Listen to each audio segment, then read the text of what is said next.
everybody. So we are so thrilled today to be together to be talking another 2 weeks or more even of animated news. It's amazing how quickly these segments come up. Like it seems like we just did it. It's been 2 weeks before you know it. But this recording this on the 29th of October. So this is the animated news, both TV and film, that has happened in the last couple of weeks since our last recording. And I'm Rachel, and Jonathan is here. Hey, glad to be back. Yeah, thanks so much. And so let's just dive in and talk about some of these. We have a very diverse group of stories today, and we'd love to hear your feedback in the comment section or on Twitter about any of these stories. So the first thing we're going to talk about is the box office. So the only big story in the box office this week is Smallfoot, still hanging in there at 8th place. It has made $72 million domestic, $95 million foreign, $167 million worldwide. And I feel like they have to be pretty happy with this. We don't know a budget, but I'm guessing it was somewhere in the $60 to $70 million range, unless they way overspent. But I feel like Warner Animation should be pretty happy with this haul. Yeah, I actually went to see it this past weekend for the first time. I hadn't seen it yet. I was surprised at how many people were in the theater. Like, I was expecting an empty theater because usually when I go to movies this late, I get the place to myself. And I did not get the place to myself this weekend. So it's still apparently pretty popular. Yeah, I'm surprised. I'm frankly surprised because I thought it was a mixed bag. It's just a very strange movie. I thought the musical choices were particularly strange. The messaging was strange. Like, I thought the lead protagonist character was pretty unlikable. He's, trying to be this kind of swindle people. And I don't know. I don't know if I saw enough growth or change. It's not like he's a Scrooge type character or something like that. And I mean, I guess somebody would say, I guess the Yeti is the real main character, but I'm talking about the reporter guy, the TV guy. His weird YouTube song was so strange, and the whole message of the movie about kind of the noble lie that we tell people, but we have to be honest, and it was, I guess there was something there, but it just got really strange. It felt like there was like 3 different movies all squished together into one I agree. weird thing that sort of worked but also sort of didn't work. I mean, I didn't dislike the movie. I think I liked it, but it was weird. And I did like the world building. I thought the whole Iceland, the way it all works and all the mechanisms that kind of flowed together was kind of clever. I enjoyed that. The other, we had a like 1-day release, 2-day release, whatever, this last period, called MFKZ. And that actually stands for something not safe for work. It is based on this graphic novel, and I did not care for it at all. It did have some cool visuals, but I thought that it's one of those movies that for me, some will claim that it's brilliant, but I don't think that mashing together a bunch of ideas, like, it's the kind of thing that maybe feels creative, but it's really just chaos. Like, chaos is not creative to me. It's just chaos. And the story was just, it made no sense. Even the character designs made no sense. I knew going into it would be a hard R, and it was, but it didn't do anything interesting with it. I didn't think. It was just madness on screen, and some might find that stimulating, but I just found it exhausting. Yeah, it looked weird and not good weird, so I didn't have any interest in seeing it. And now that you have said you didn't like it, I have less interest in seeing it than I did before. Yeah, I know. It's too bad because there was obviously a lot of talent, thrown in there, but it didn't work for me, that's for sure. I really disliked it. I had a hard time getting it up to even 1 star. It was just not for me. Oh, well, what are you going to do? If anybody listening saw Smallfoot or MFKZ, let us know in the comments or on Twitter what you thought. Okay, let's move on to the news. We have the writers behind Crazy Rich Asians are going to be working on a Disney project with Asian themes and a female protagonist. This is Paul Briggs and Dean Welland. They're the directors. Adele Lim is the one who wrote Crazy Rich Asians. Right. And she's going to be writing the new feature. Yeah, what do you think about this idea for a Disney film? I'm really excited. I loved Crazy Rich Asians. I was surprised at how much I loved it, and it's like one of my top favorite movies of the year. And I'm excited to see what she's going to do at Disney. Crazy Rich Asians is an adult film, but I think she's talented enough that she can do something for all ages, and I'm excited to see what she does. Yeah, I'm definitely very curious to see what they do with this story. We haven't had a sort of Asian themed story since Mulan. I thought they hit Moana out of the park, so hopefully they'll continue. Then next, Studio Ponic, who did Mary and the Witch's Flower, which actually was a pretty healthy hit for an anime film. They have a short film anthology called Modest Heroes. This was purchased by G Kids, who are the best. Thank goodness for G Kids. Yeah. And it's going to be released in January. I'm really surprised that this is coming to theaters, because I'd seen some trailers for these short films and I figured we'd never get to see them. Because, like, how many times do, like, especially foreign short films come to theaters, and they're putting it out as an anthology film? That is so great. I'm really excited for this. I really hope this comes to a theater near me so I can see it. Yeah, it must be 3 pretty long shorts if there's only 3 in the movie. Kanini and Kanino, Life Ain't Gonna Lose, and Invisible. One of them is directed by Hiromasa Yonebayashi, who directed When Marnie Was There and Mary and the Witch's Flower. So it's 2 crab brothers embark on a grand underwater adventure to find their father after an accident carries him far downstream. So that sounds cute. So next one, Life Ain't Gonna Lose. A very different kind of story. 8-year-old Shun loves baseball and to run. Only eggs defeat him. With the love of his strong-willed mother, Shun faces the challenge of an everyday life threatened by a deadly allergy. So that sounds good. And then the man wakes up one morning and goes through his day in a world where no one can see him. But just when he seems to have reached his limit, a momentous decision gives him the chance to reclaim his humanity. And that's Invisible. I think that sounds really good. I'm excited. I really like the idea that they're doing one based on something so mundane as an allergy to eggs. Yeah. And like with the talent behind it, I'm sure it's going to be amazing. But it seems like such a weird idea, but I'm excited to see what they do with it. Yeah, for sure. Then next up there's a new Minions short to debut before The Grinch. So if you needed more reasons to not see The Grinch. I didn't realize you were going to put the not in there. Just kidding. So for some people that will be a reason to not, but other people they're gonna love that idea. Me, I'm just like whatever. I don't like the Minions, but so it's Yellow is the New Black is the name of the short. It takes place during the time spent in prison in Despicable Me 3. My only hope with this, the reason why I liked Despicable Me 3 better than Minions is the Minions part where they are in that talent show and they sing I'm the Mary Model of a Major General. That was funny. I laughed. The Minions actually got me to laugh. And so if they have more Gilbert and Sullivan singing, then I might like this short. But other than that, I am very not hopeful.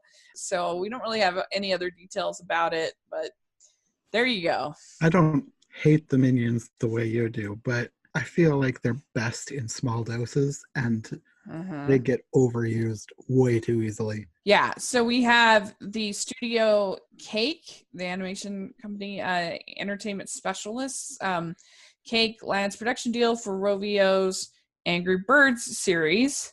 They're producing a new long-form animated Angry Birds series that's aimed at 6 to 12-year-olds and fans of all ages. 2020. But mostly 6 to 12-year-olds. Yeah.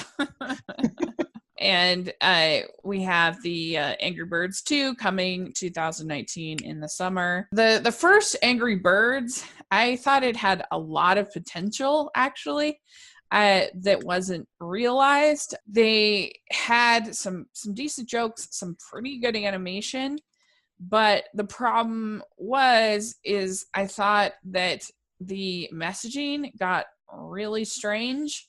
The messaging seemed to be being angry and cynical is actually smarter than being sort of dumb and gullible and nice, which is a really weird message for kids. And then also I thought that the adult humor, the attempts to interject adult humor were really bad and really off-putting and a waste of time in the story. It made it drag. And it's definitely my biggest example of when movies try to be the family film instead of just being for little kids. Like, I'd way rather have something made for little ones, for 6 to 12, let's say, than something that is made for everybody. There's a few writers that can pull that off, but for the most part, I think that it ends up feeling kind of wedged in and awkward. Definitely with all the Minions movies, I feel that way.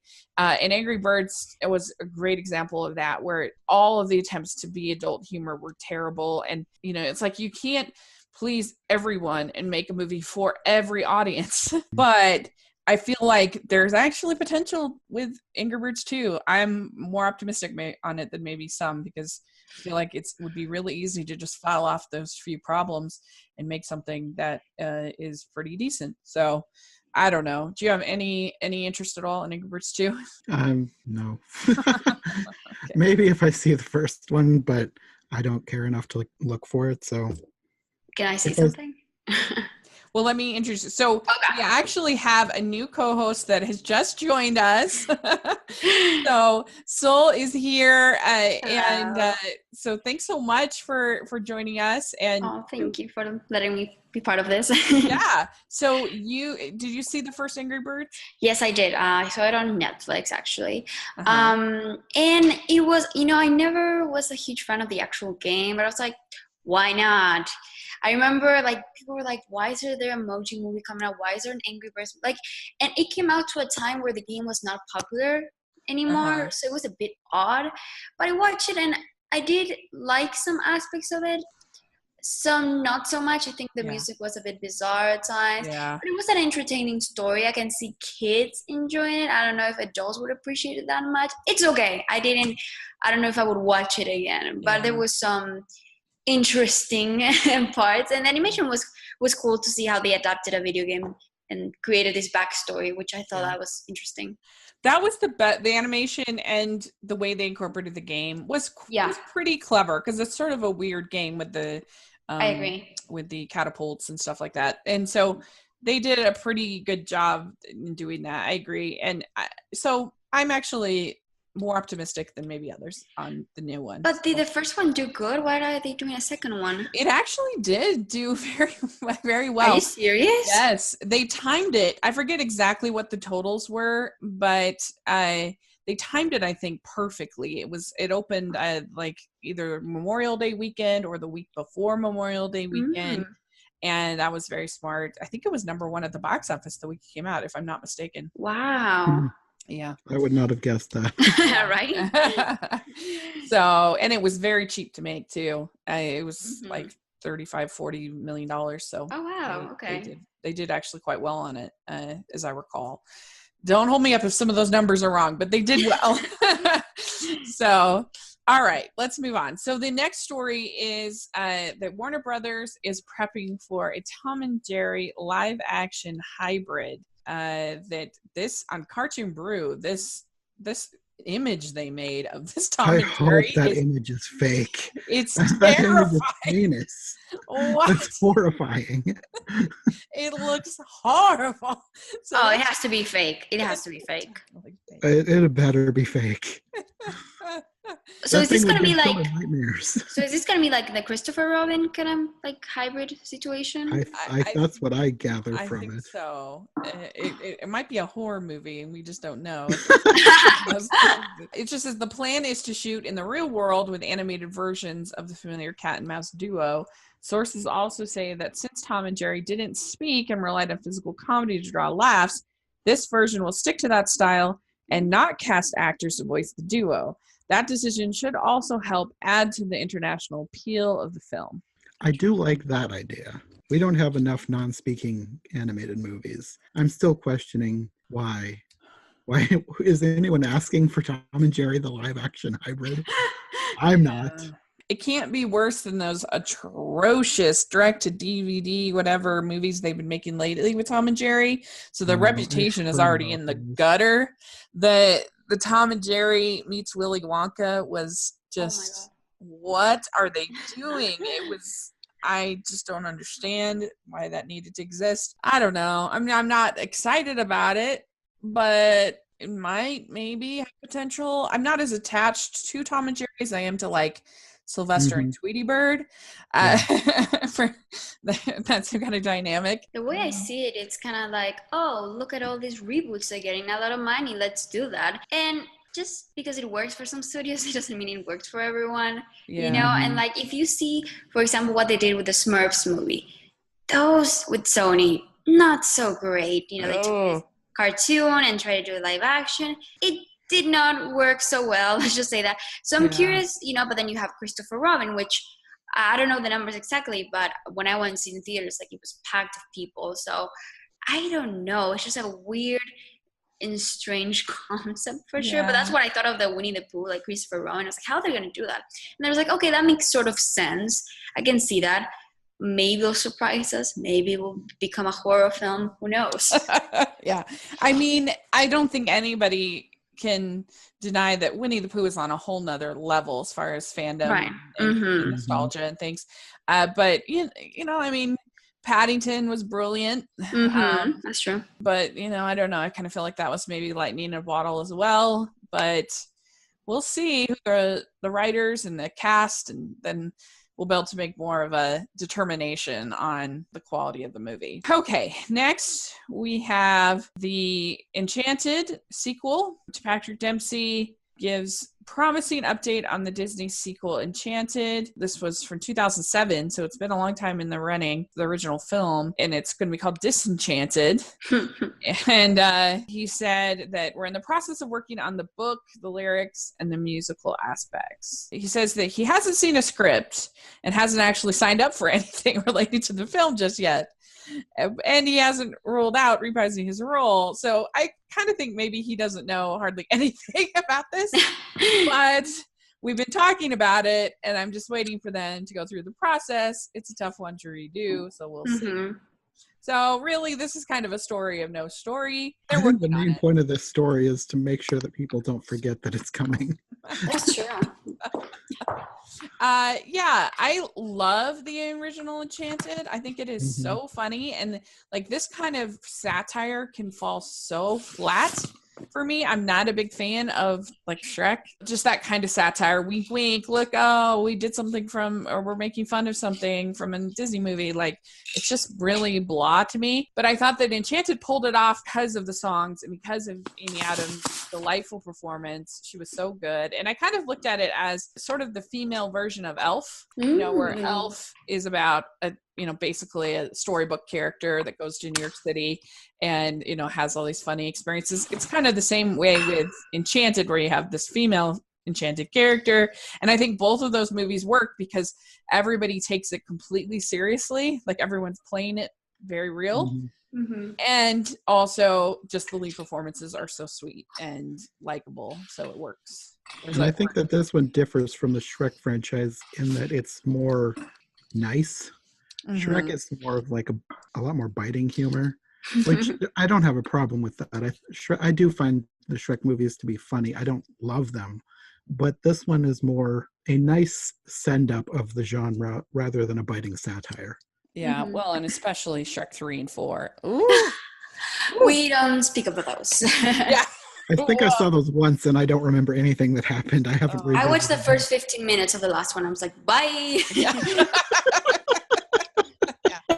Shrek 3, I don't even know why I went to see it in the theaters, but I did, and I was so mad. I thought it was terrible. For me, Enchanted is like such an underrated movie. I think it's so good. And like, it's funny because it came out and I thought like, wow, the songs are so great, so charming, but you don't hear much about it to this day. And I think it's such a charming movie. And so I'm interested to see the sequel. I mean, I don't know. I feel like, is she going to be like, I'm tired of this life. I want to go. I don't know what the plot is going to be like, which I'm kind of curious. Yeah. My only flaw with Enchanted, because I love it, is that you have Idina Menzel in a musical and you don't have her sing. Oh my gosh, I know. I didn't know who she was when I first saw the movie, but after I found out who she was and realized she was in that movie, I was like, why didn't she have a song? Yeah, that's madness. Maybe they originally had one and then they decided not to do it, maybe? Could be. I remember listening to the Rotoscopers podcast and how they made fun of how she said romantic. It's such a funny way how she says that. So in the sequel, they better have an Idina Menzel song. And you have so much potential to be funny with her being Elsa, I think now. That'd be hilarious. Yeah. She just goes like, please just let it go. Yes. So good. Yeah. So we have the animation studio Super Deluxe that's shut down. Full-time employees laid off.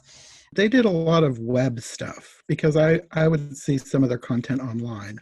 The big thing that they were working on was the Don't Hug Me, I'm Scared series, which we talked about a couple episodes ago. They were one of the studios behind that series. So now I'm wondering what's going to become of that series. I know Konako is still behind it, so there's still money behind it. Just who's going to be like doing the actual work? Because Konako was funding it. Who's going to be working on it? I don't know. Interesting. Then we have a new Disney Channel series coming out in spring 2019 on Disney Channel. This is not a streaming program, called 101 Dalmatian Street. Ooh. And this is going to be in, looks like sort of flash animation, kind of. I don't know. All we have is an image. Season 1 will be 25 episodes long with 5 episodes of 22 minutes, 20 episodes with 2 segments of 11 minutes. So there you go. So do you guys watch any current Disney Channel cartoons, like the Mickey Mouse one or? Yeah, I do. DuckTales. I love DuckTales. That's a big one. Okay. Yeah. See, for me, I really, really dislike what they did with the animation for the Mickey Mouse one. I feel like Goofy looks like he's high or on something. It's that is kind of disturbing for me. Fine character in that show. And like Goofy is like one of my all-time favorite characters. It's just I love the Goofy movie and all that stuff. So like seeing him like look so sick is like what? I don't get it. So and from what I've seen in this picture, the Dalmatians look not terrible, but they definitely look a bit strange. And growing up, I watched a lot in the 2000s the Disney Channel cartoons, and I remember them having a cartoon of the Dalmatians, if I'm correct. I remember that too. I don't remember if I watched any of it, but I remember that there was one. Yeah, I remember that Cruella de Vil would show up every now and then. I don't remember much of it, but I remember liking it and enjoying it. And the animation was very similar to the movie. Compared to this, it's more like, abstract and like more cartoony. Very stylized. Yes, exactly. Yeah. I actually love the Mickey Mouse show. I get it. It is stylistically different. And so I can understand that. Right. But I think it's actually pretty brilliant in the way that it brings back some of that old school slapstick, some of the I actually really enjoy it. But and I like DuckTales quite a bit as well. I did not like Tangled, although I understand why other people liked it. I just felt like they made certain changes to Rapunzel's character that bothered me. I totally agree with that. I didn't like her lying to Flynn, to Eugene, and that was just not her personality or character at all to me. And so that turned me off. But I know a lot of people love it, and I can see why. It's just the animation is beautiful. Yeah. And it does have some pretty good songs. So they've been pretty successful. I thought I only watched the pilot for Big Hero 6, and I thought it was pretty decent. I liked Yeah, it. So they've I been, watched that one on the plane, and I was like, this is kind of good. yeah. I actually just last night started watching another one of those shows called Big City Greens. It was I've heard of actually it. hilarious. Hmm. I really enjoyed it. I'm going to look into more of those episodes. It's not based on any other property. It's like a brand new series. I actually thought it was hilarious. Disney I'll check it television out. animation has actually been doing really well. Yeah. I'm sure they have misses every once in a while, but the last few years, Yeah. they've had a lot of good series. Yeah. So, Elena of Avalar is fantastic. Mm-hmm. Yeah. so I'm hoping that this new 101 Dalmatian series will be good. It doesn't like initially jump out to me as something, oh, I got to see that, but I will probably check it out because they've been doing so well with their other series. Yeah, I'll definitely check it out. I love 101 Dalmatians. The only thing I think is so weird about 101 Dalmatians is that it has almost no presence in the parks, which is it's one of the most popular Disney movies. Like, why do they not have a 101 Dalmatians ride? It's so weird. And you never see Cruella at the parks, hardly Oh, ever. you see her now more for Halloween time. Yeah, it's just so strange. I would think that, like, they need to get rid of that Roger Rabbit ride. Like, Oh my gosh, yes, 100% agree. nobody goes on it. Nobody even knows it's there. And put in a Dalmatian ride. It would be perfect That'd be fit so for. cool, and can be like, the car can be like Cruella's car, and so like Yes. that'd be super cool. Oh my gosh, Brilliant. yes, we should become Imagineers. That'd be great. And And also all that era of like animation, Robin Hood, 101 Dalmatian, the Jungle Book, all Yeah. that like era, there's none of that in the parks, and I do not Yeah. understand. It's so The weird. Aristocats. I agree. It's really strange. And think of all the merchandising they could do Oh my outside of a 101 Dalmatians ride. Hello, you could have. Sign me up. Yeah, agreed. Okay, anyway. We can make our pitches at D23. Yes. All right, so next we have the first look at the Playmobil movie, and I forget what studio is making this. I can't remember, but we got an image. The thing about this is everyone's like, oh, the Lego movie, it was good. Maybe this will be good. And not that you shouldn't be optimistic, but I hate that because the Lego movie had access to so many properties and it had so much potential to be good.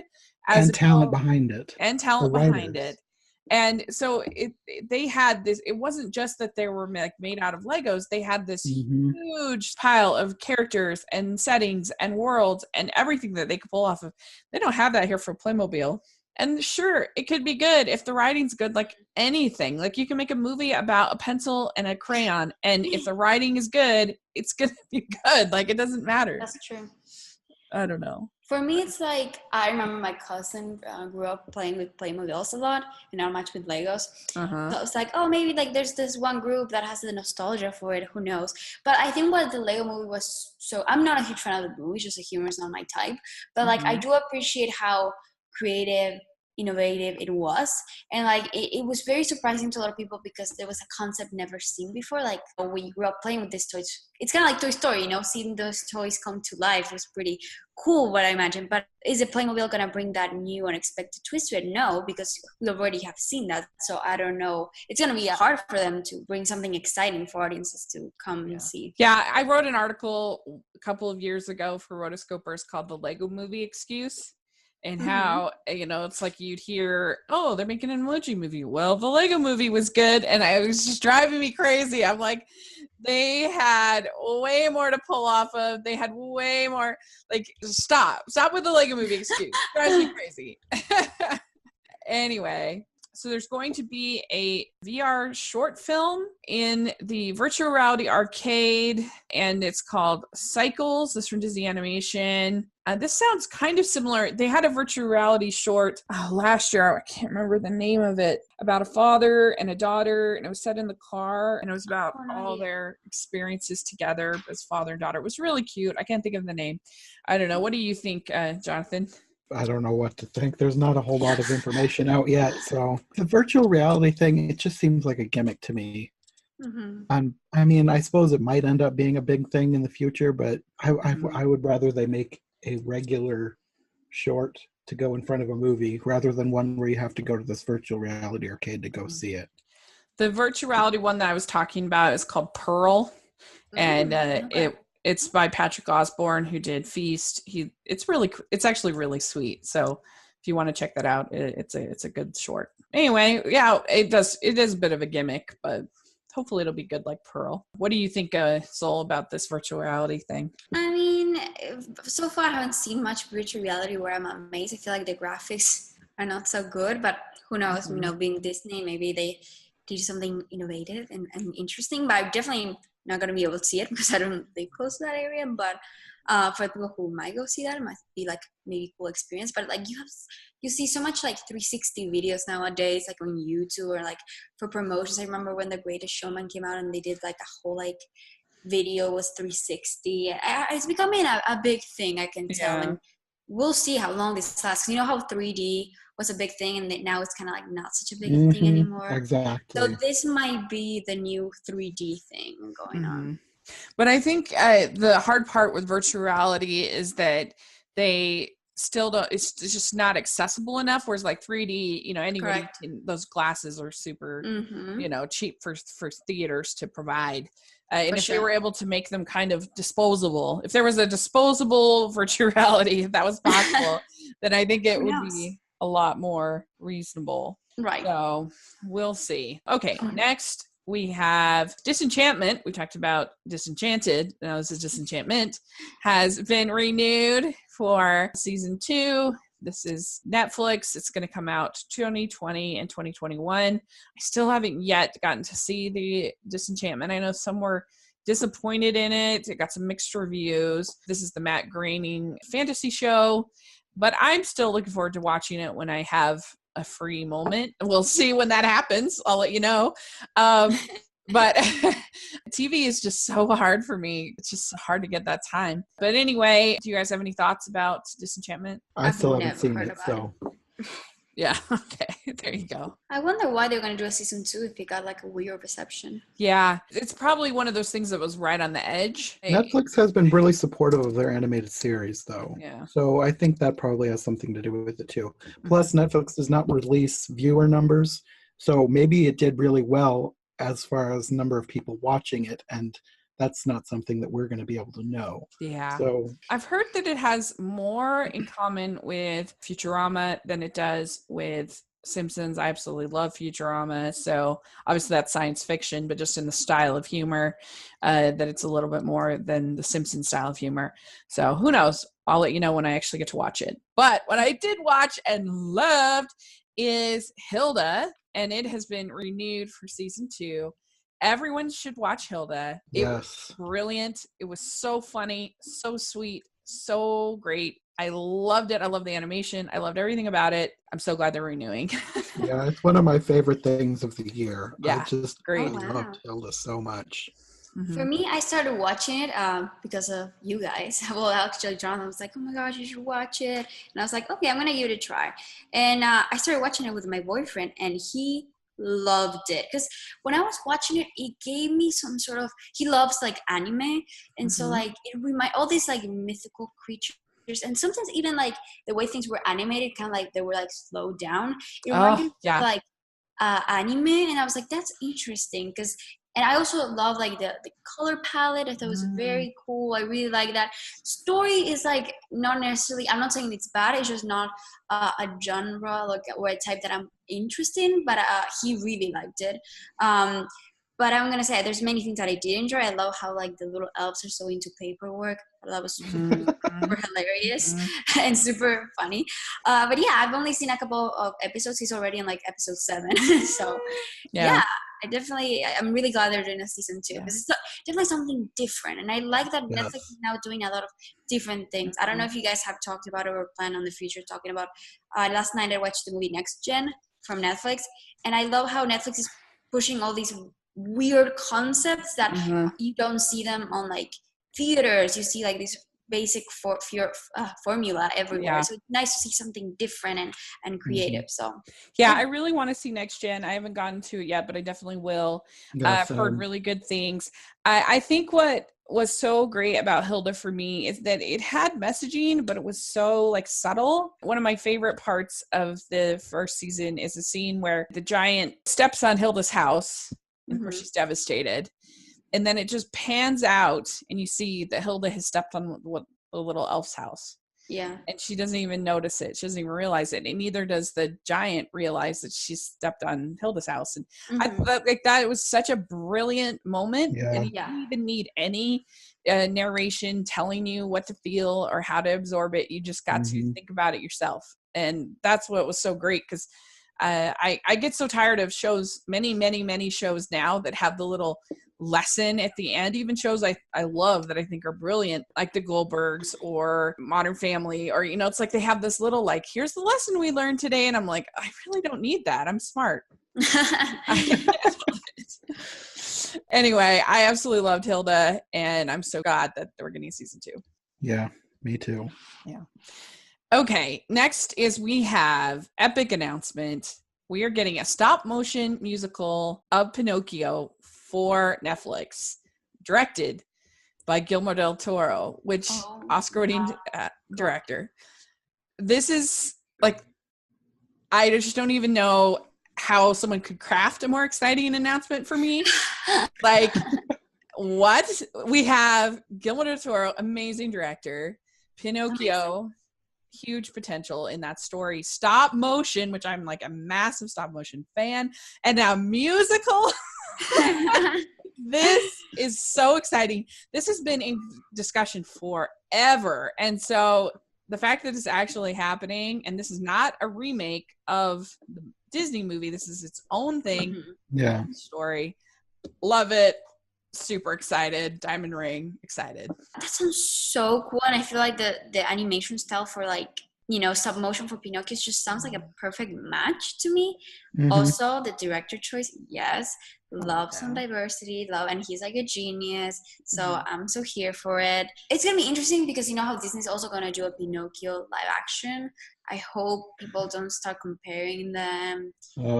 I think comparisons are inevitable, but I think this one's going to be better. Really? That's interesting. No doubt about it. They're doing a live action remake of the original Pinocchio. So, like, we've already seen that from Disney. That's true. Right? This is something totally new.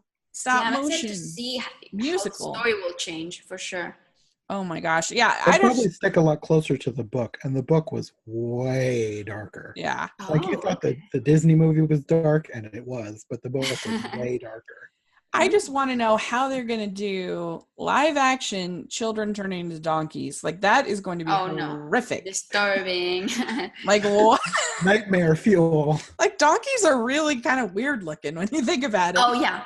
So, like, how are they going to, that is, nightmare fuel. That's right. Oh my gosh. We'll see if that one ever actually happens. I don't know. We haven't gotten any kind of specific directors or dates or anything on live action Pinocchio from Disney, right? I don't know. No, I don't think so. No. Thank goodness. So Netflix is on a roll with this animation. Yeah. Yay, Netflix is doing really great with their animation. I'm really glad that they've gotten into animation and they're supporting all the different directors that have ideas and like giving them free reign to do what they want. So next story, in 2020, we have a new SpongeBob movie coming out. The SpongeBob movie, It's a Wonderful Sponge. And this is an origin story. Well, I guess we get small baby SpongeBob. And this is definitely going to be in CG animation, kind of like the sponge out of water, out of water sequences. And it's going to have score from Hans Zimmer, which a lot of people are like, what? Hans Zimmer? But they don't realize that he has scored many comedies, animated comedies, including The Boss Baby, most recently. He did at least one of the Kung Fu Panda movies. I'm not sure about all of them. He's done actually a lot of comedies. It's not always the dun-dun-dun that he does for all the Christopher Nolan movies. I actually like both of the SpongeBob movies. I think they're both funny. They're bonkers, crazy scene. Like you had like this time machine that took them to this land of dolphins in the last one, which was insane. And you had this whole Mad Max scene where they're all like, and I thought it was really funny. It worked for me. I thought the out of water stuff was the least compelling part, and it was huge false advertising because that was like not even hardly any part of the movie at all. It was probably 15 minutes of the movie. was out of water, and they made it seem like in the advertising that was a huge part. And so that was lame. But I wish they were doing the traditional animation like the show instead of the CG. But I'm fine with this. I really like the first movie, the one that is not CGI. Yeah. Second one I haven't seen. That's interesting what you were telling me, because I really did think it was all like the way it looked on the trailers. But now I might check it out now that you tell me. It's only like 15 minutes. Yeah. Because from what I see in the trailer, it just looked very, very weird to me. Maybe if I watch it, I can get used to it. But like, it didn't like caught my attention. Also, I saw SpongeBob the musical on Broadway, and that was interesting. So it's interesting how to see how SpongeBob is taking all our different mediums. This one, I don't know, I'm still not a huge fan of the whole making it CGI. I'm not like, oh my gosh, I'm super against it. But I think the original style is so compelling and simple. Yeah. I don't know if it necessarily looks well in CGI, but I'm not close-minded.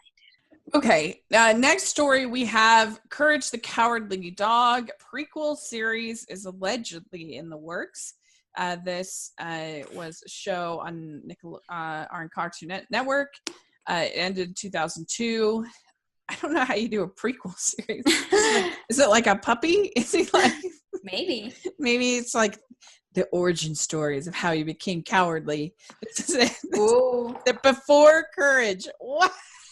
Gosh, this sounds terrible. I don't want to see before Courage. Like, what's going on? No, I reject it. It sounds terrible. I've never even seen the original series, so I don't really know how to feel it. But it just feels like, to me, another one of these. Well, it was successful back then. Let's bring it back. It's a cute enough show, but before Courage is the most ridiculous thing I've ever heard in my life. Okay. Next, we have the original Teen Titans will return for Teen Titans Go versus Teen Titans. I don't have any investment in either of these shows. I know they're very, the Teen Titans is beloved. This just sounds like a gimmick to me. I have no... Yeah. I mean, they're very self-aware. Like, have you seen the movie? Like, they know. I liked the movie actually a lot. I thought it was really funny, but as far as this crossover, I don't. Yeah. I watched the original Teen Titans and I really liked it. I don't have anything against Teen Titans Go, like a lot of fans of the original. I've seen a few episodes and it's funny. I really did like the movie. I feel like the fans who want the original Teen Titans to come back are going to be against this, but who knows? I probably will watch it when it comes out, just out of curiosity. It's interesting how to see Teen Titans becoming so big now. Like now there's like, I don't know if it's Netflix. I don't know what channel is doing this. The Titans. It's just like a live action show. Live action, it's gotten so much hate. Streaming service. Yeah, exactly. So it's interesting how to see Teen Titans trying to, evolve but fail. From what I've heard, that series apparently is way better than the trailer made it look. And I hear that, but a lot of people are really, really upset of like how they did the costumes and casting for Starfire.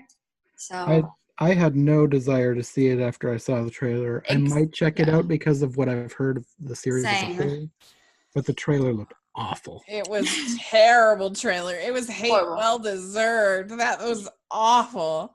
But yeah, I guess it's not as bad as they made it look, which whoever made that trailer should be fired. Oh yeah. The show is actually like decent. Anyway. Okay, next we have this is our regular feature on Rick and Morty writers. It seems like every episode we have a story on a Rick and Morty writer or director or creator or somebody. But this is the head writer of Rick and Morty is creating a new animated Star Trek series called Star Trek Lower Decks, half-hour animated sitcom that follows the supporting crew working on one of Starfleet's least important ships. So I enjoy Star Trek, and I enjoy making fun of Star Trek, like Galaxy Quest did brilliantly.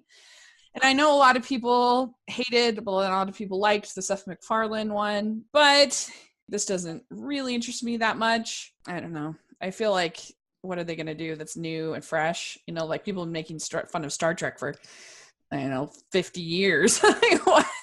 What else are you going to bring to the table? I don't know. To me, it seems weird that it's like an official Star Trek series, but it's making fun of Star Trek. because Star Trek is like serious, isn't Yeah, it? Like weird. I haven't watched much since Voyager, because I was big into Voyager when I was a teenager. I watched that all the time, but I haven't seen anything of any Star Trek that shows me that it's supposed to be funny. I It mean, would they seem did weird to have a me that they Star do have Trek a animated. series, Yeah, they did have a Star Trek animated series, but that was but the I don't. 70s, wasn't it? And is it considered canon? I don't Because know. like, I forget when it was, yeah, I don't think that this will be canon. I can't imagine it being canon. What? That's bizarre. who knows? I might check it out out of curiosity, but I'm not like really excited to see this. Yeah. Do you have any affection for Star Trek at all, Soul? No. Star Trek. Okay. I did like the new Discovery show. I thought it got way more hate than it was deserved. I really enjoyed it, but oh well. Okay. Next, DreamWorks film. There's gonna be called Mice and Mystics. The writer of Aquaman. But we'll see how that goes. I guess Mice and Mystics is a role-playing game in which players are loyal to the king, but to escape the clutches of the evil Venestra, they have been turned into mice imprisoned in a seaside castle. They face countless adversaries such as rats, cockroaches, spiders, and the castle's house cat, Brody. No, thank you. I don't want to watch a movie with rats, cockroaches, and spiders. Terrible. This sounds terrible. I don't know. Depending on the animation style, Yeah. I think this sounds great, actually. Like a fantasy movie with mice. Like I used to love the Redwall series on PBS when I was a kid, and this seems like it might be sort of in that vein. I think it sounds like it could be a great idea. I feel like you can do one. You can obviously, I love Ratatouille, brilliant. Mhm. I like, you can make many movies about rice. You can make many movies about mice or rats, like Secret of Nim, brilliant. But you can't have rats, mice, spiders, and cockroaches. Maybe if it's a cockroach like the Wally one, that one's so terrible. Again, you can have one. You can have cockroaches. One. We'll see. I think it has potential. I think DreamWorks has, I don't know, I might be the only one who thinks this, but it's going through a weird period. I'm not liking most of their films they released. I feel like they were such a huge, amazing film that were like always like, Pixar or DreamWorks, which one do you pick movies? And now it's like they're so far behind. They do very mediocre movies, and I feel like their animation style has actually feel like instead of evolving, it's just gone worse. I don't know how, but it's I really hope they come up with something good and exciting. Maybe this is it. I mean, sounds a bit better than Captain Underpants. Yeah, I mean, I actually enjoyed Captain Underpants quite a bit as a comedy, but they have been kind of riding on the Dragon and Panda movies for a long time, and I feel like both of those are probably going to be tapped out. So they're probably looking for the next Dragon movie, and so that's why they're probably looking towards this game that I guess people like. It's frustrating because it seems like so many projects that they ended up passing on had so much potential, and it's like, why are you going forward with The Boss Baby when you had the Mumbai musical, when you had the I think it was called Larrikins project that sounded really cool. It was like, oh man, they canceled so many projects that I was looking forward to. It's frustrating. Okay. All right. So we have How to Train Your Dragon, the Hidden World trailer. And I think this looks pretty good. I'm excited for it. It looks epic. I think it'll probably be better than the second one, which I had some issues with, even though I liked it overall. For me, I love the first movie. Hated the second one. Can I say spoilers here or no? Yeah, go for it. Okay. So for me, the fact that Toothless kills the dad is just too much. It's like having your dog kill your dad. It's just like, having the dad die, fine, whatever, but like not having Toothless be the one who kills him. I know he was not himself at the moment, but it's still like, how can Hiccup be kind of okay with it? It just to me seems very dark, and I'm here for like, making films more adult and all like that, but just for me this felt very, very strange, and I just didn't like the mom. I feel like she was kind of boring. Well, I think the third one is gonna be interesting.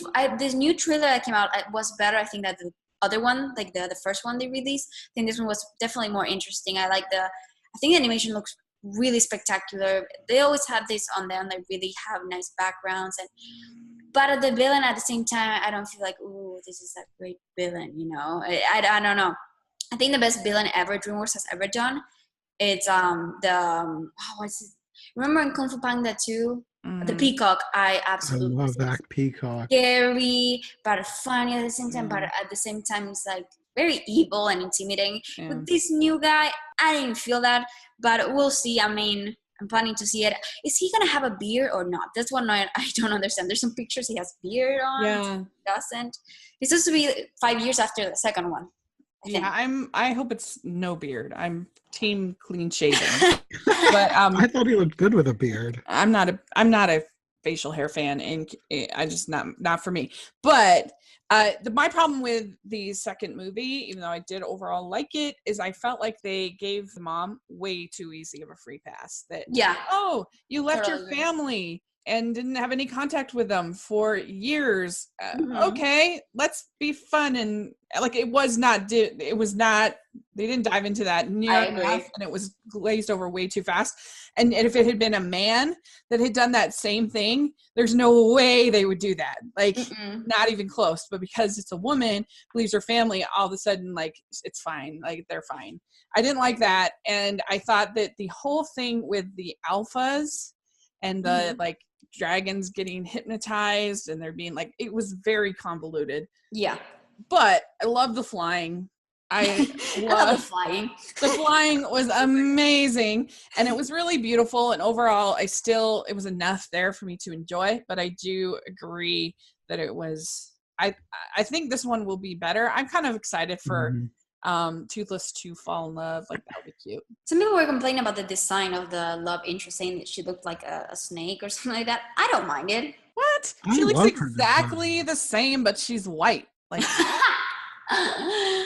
Yeah, to me, but a lot of people were like against it. Apparently, that's crazy. Yeah, but people are against the weirdest things sometimes. Yeah, honestly, you're right. So, Jonathan, what did you think of this trailer? I really liked it. I love the How to Train Your Dragon series. I do agree that there was a lot of weaknesses in the second film. I still liked it, but I love dragons. I love fantasy, and I'm excited for this. I think How to Train Your Dragon is DreamWorks' best series. I do enjoy Kung Fu Panda as well. I love that. But How to Train Your Dragon, I think, is by far their best series. Do you guys watch the show on Netflix? I've watched some of it, but I'm way behind. I haven't either. It's kind of a mixed bag. It's good, but it seems like it is more for little kids. It's not badly written, and it is entertaining, but I'm way behind. So it may be improved, and maybe it hasn't. I don't know. Okay, so we got our first teaser trailer for live action Aladdin, and this is directed by Guy Ritchie, coming out, I think, next May. And I hated it. I thought it was terrible. Thank you. I went into it with an open mind. I really did. I have not hated most of these live action trailers, even though I hated most of the movies. The trailers have been pretty solid. And recently I liked Mary Poppins. I liked Christopher Robin's trailers. So I'm not like just some hater, but this was terrible. I could not believe how cheap it looked. I thought it looked like something from 2003. Like, everything looked so. Why have a live action movie if you're not going to have it live action? Everything looked so fake. The desert looked terrible. I thought it looked so fake, and it looked like, what is this, a video game? Like, that's what I was thinking too. When they do that shot of the Cave of Wonders, I was like, this literally looks like a trailer from a video game from like PC. And it did not successfully tease Aladdin at all. No. Like, I think 99% of the people watching this teaser want to know about the genie, want to know what he's going to sound like, what he's going to look like. And you don't even have to reveal that, because you want to maybe wait for the full trailer to reveal that.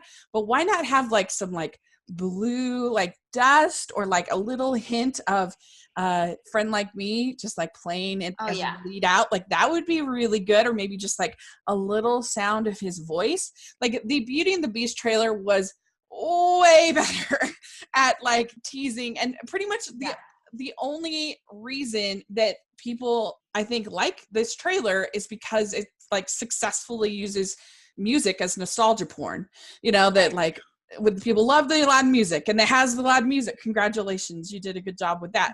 But like again, I think if it had teased the genie, that would have been way more effective. I just thought it was awful. I did not like it at all.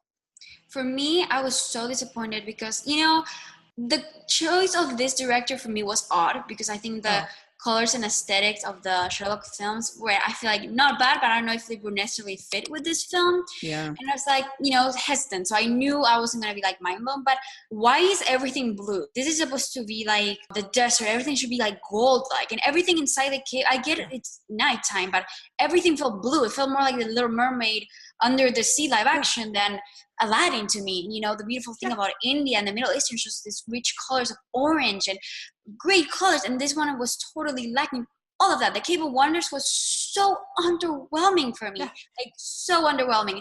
And I did like the shot of Iago going down. It's like, okay, that's kind of cool, whatever. But the shot of Aladdin, I was like, why is his hair like that? Like, one, just felt like a lot of people were commenting how he looked like, because he supposedly he was on the on jail, and then he comes to the Cave of Wonder, and it's like he looks more like he just came from a fancy party, you know. And a lot of people were complaining that he's wearing a shirt. I'm like, I don't mind that. Some people wanted to like just the best and stuff like that. I'm like, it worked, whatever. But to me, just like a lot of people were also saying that the desert looks very Star Wars-y, you know, because Star Wars has those long shots and the music kind of slowed down, and they felt like it was very similar to that. I was just so disappointed. And I'm an actress, so seeing the Aladdin guy, what his name is, I don't know. I think he's a great cast for it. I follow him on Instagram. I think it's gonna be great. He has the smile and everything. But on that shot, I was not sold by him. He just looked like, oh, just a lamp. I didn't feel this, you know, his eyes bright or like amusement. He just seemed like, whatever, this is it. Yeah. And I don't know, it's just very, I understand it's a teaser trailer. They cannot be showing us all the plot, whatever. But I'm actually really worried about this film. I've been actually liking the live actions so far. I don't love them, but I actually do enjoy to see, okay, how are they going to take these characters and, you know, see them in human form. But in this one, I'm really worried about them. And yeah, we'll see about that. I mean, I want to see Will Smith. He said on Instagram that he will be blue. That's something I wasn't sure if he was gonna just be him, or I just still don't know if it's gonna be CGI or like what is that thing they did for Avatar? I can't see. Stop motion. Not stop motion, motion capture. Motion capture, something like that. Yeah. Or I completely agree with you. It looked like, what is this, Aquaman all of a sudden? Like, it looked so blue. It reminded me of, like, nighttime shots in, like, television. It just looked terrible. And I was just thinking, why have it be live action if it's not going to be live action? Mm-hmm. Why have it be live action if everything looks like computer graphics from 2004? I don't understand it. It was awful. Huge, epic fail, in my opinion. Yeah, I hope the thing with Disney is, like, I feel like they have very weak trailers for some reason most of the times, and then they surprise you more. So I'm hoping this is the case. And yeah, what do you think, Jonathan? I thought the trailer definitely did not incur my wrath the way it has you guys. But I watched it and I was just bored. Mm-hmm. It just looks very dull. The color was so muted. I don't know. It just didn't look exciting. It just looked very boring. And I hope that my first impression is wrong. But from the trailer, it just looks dull and unimaginative. I was going to say, do you guys remember that shot where you see Agrabah from far away in the teaser trailer? Yeah. That looked like a dystopian, weird thing. I was like, that's not the palace. Like, I don't want it to be exactly the same as the original film, but this looks so weird and like very CGI and like very dystopian and odd. I just didn't feel like it fit at all.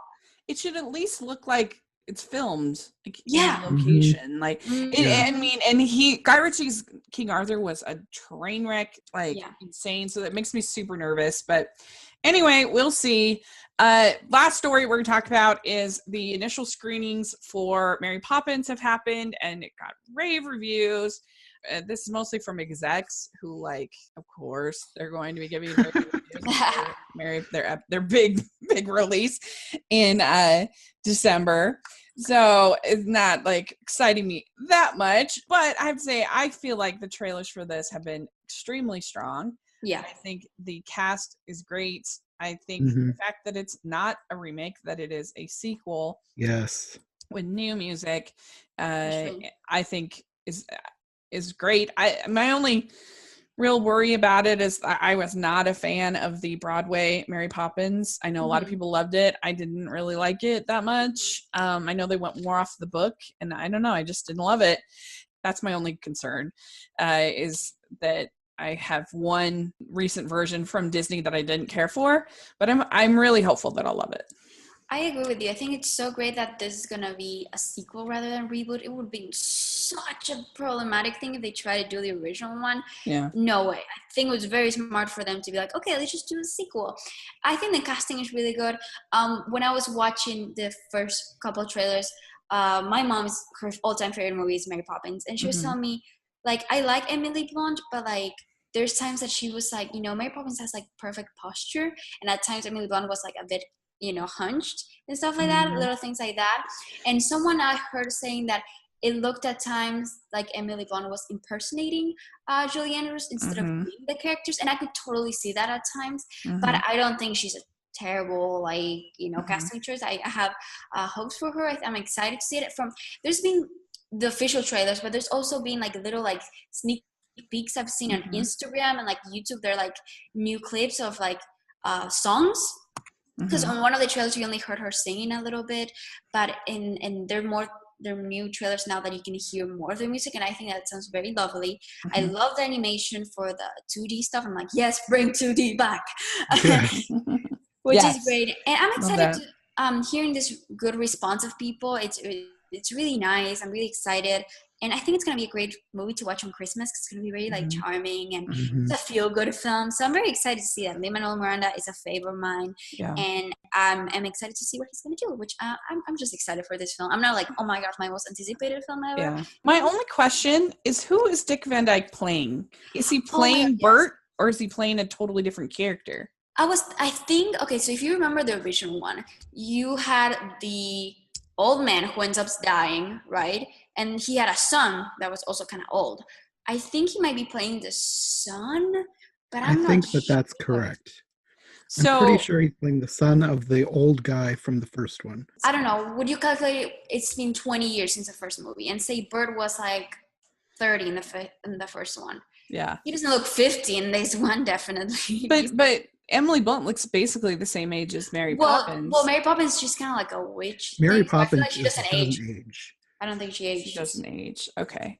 Yeah, I just that's a little that might be a little distracting for me, like seeing him as this other character. But anyway, I wasn't sure about that. I was a little confused. So yeah, and he's wearing the same costume as the bankers from the first one, so that's why I kind of like assumed that. But yeah, cool. All right. Well, I think we covered everything. So this was really fun. Thanks so much for coming on and talking some animated news. Oh, thank you so much for letting me be here. It was so much fun. So where can people find you, Sol? I have a channel called Animation Geek. I will soon post a video I did with Jonathan, actually, talking about, ranking our top 20 Pixar films. Very fun. Great. And Jonathan, how can people find you? I'm on social media at John J. North, and my YouTube channel is called I Heart Animation. I'm working, it's not going to be up for a few days, but I'm working on a video about Hilda, we were talking about before. And you can find lots of other reviews of all sorts of different animated films. I recently did one with Sol. We talked about one of her favorite childhood movies, Barbie Fairytopia Mermaidia, which I thought that turned out to be a really fun discussion. So you can go check that out if you'd like. Great. I'll put all that links in the description section to check it out. And you can follow me at Rachel's Reviews, all over social media and on iTunes and YouTube. So please put in your reviews on iTunes and let us know what you think. We really appreciate it. And we will talk again soon. Okay. Bye. Bye. Bye.